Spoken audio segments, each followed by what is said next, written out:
हमको मिला 5। अब देखो हमको डिफरेंट एलिमेंट मिल गया। डिफरेंट एलिमेंट मिला तो क्या करेंगे, हम काउंट को 1 से घटा देंगे। चलो ठीक है, फिर आगे बढ़ो। फिर मिला मुझे 7, तो क्या करना है, 1 से बढ़ा देना। 1 से बढ़ा दिया। चलो फिर आगे बढ़ो, एक आगे बढ़े तो मिला हमको 5, तो घटा दिए, 1 हो गया। फिर आगे बढ़े तो मिला हमको 1, वापस से 1 घटा दिए, तो अब हमारा काउंट हो गया 0। फिलहाल तुम इस एरे के लिए देखो 7 7 5 7 5 1। इसमें जो तुम्हारा 7 है वो ग्रेटर देन n/2 नहीं है, और ये मेजॉरिटी में बिल्कुल भी नहीं है। मेजॉरिटी में बिल्कुल भी नहीं है इस पर्टिकुलर एरे के लिए। इस पूरे एरे का भी छोड़ो, ये छोटा सा एरे देखो, इसमें 7 तो मेजॉरिटी में नहीं है। क्यों नहीं है? क्योंकि तुमको हर एक 7 के लिए दूसरा कोई ऐसा अलग सा एलिमेंट मिल गया जो कि उसके जितना काउंट है 7 का, उस काउंट के इक्वल से अलग अलग एलिमेंट्स भी प्रेजेंट है तुम्हारे एरे में। तो ये तो बिल्कुल भी नहीं हुआ।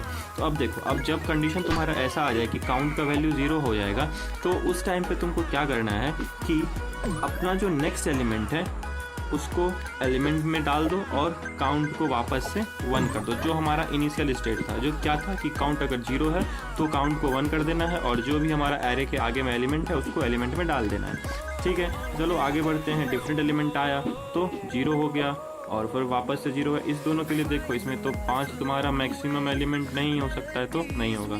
फिर आगे बढ़ो, आगे बढ़े तो 0 था, तो एलिमेंट अब हमारा 5 हो गया, और ये कट के 1 हो गया। फिर आगे बढ़े 2 हो गया, फिर आगे बढ़े 1 हो गया, फिर आगे बढ़े और 0 हो गया। इस टाइम 0 हो गया वापस से।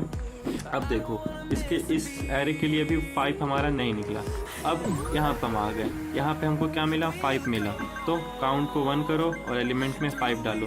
फिर से 5 मिला, काउंट 2, फिर से 5 मिला, काउंट 3, फिर से 5 मिला, काउंट 4। तो समझ गए होगे तुम लोग ड्राई रन के दौरान ही कि अगर कोई नंबर है जो n/2 टाइम से ज़्यादा है, तो इसका क्या मतलब हुआ कि कोई दूसरा नंबर का क्वांटिटी उसको कैंसिल नहीं कर पा रहा है। एटलीस्ट एक वो जो नंबर होगा हमारा x, वो बच जाएगा किसी भी कंडीशन में। लेकिन इन सारे कंडीशनों में तुम्हारा जो एलिमेंट था वो कट जा रहा था, लेकिन यहाँ पे बच जा रहा है। तो मूरेस वोटिंग एल्गोरिथम क्या बोलता है कि जो अगर तुम्हारा काउंट 0 नहीं है, तो फिर जो भी एलिमेंट तुमको मिल रहा है कन्फर्म है कि वही तुम्हारा मेजॉरिटी एलिमेंट होगा, वही तुम्हारा मेजॉरिटी एलिमेंट होगा।